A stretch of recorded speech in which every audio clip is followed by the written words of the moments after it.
সোমবার রাতে জলপাইগুড়ির কদমতলা মোড়ে একটি কেকের দোকানে আগুন লাগার ঘটনায় চাঞ্চল্য ছড়ায়। খবর পেয়ে ঘটনাস্থলে ছুটে যায় দমকলের একটি ইঞ্জিন।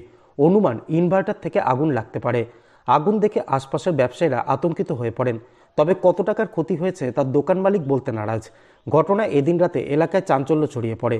ঘটনাস্থলে যায় কোতোয়ালি থানার পুলিশও। এমন ঘটনার জন্য আশপাশের ব্যবসায়ীদেরও ক্ষতির সম্ভাবনা ছিল বলে মনে করছেন অনেকেই। আগুন লেগেছিল মূলত কিভাবে যদি একটু বলেন। আমরা দেখলাম দমকল আসলো, আগুন ভিতরে দমকলের লোক ঢুকলো, আগুন টাগুন ইনভার্টারের থেকে আগুন লাগছে, আগুন নিভালো, দমকল এদিকে গেল। এখন কোনো ক্ষয়ক্ষতি হয়েছে? ক্ষয়ক্ষতি তো কিছু হয়েছে আর মানে দোকান মালিক বলতে যাচ্ছেন।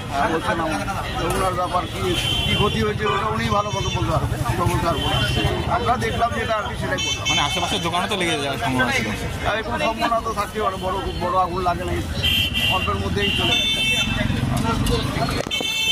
Disclaimer. This channel may not promote any violent, harmful or legal activities. All content provided by this channel is meant for an educational purpose only.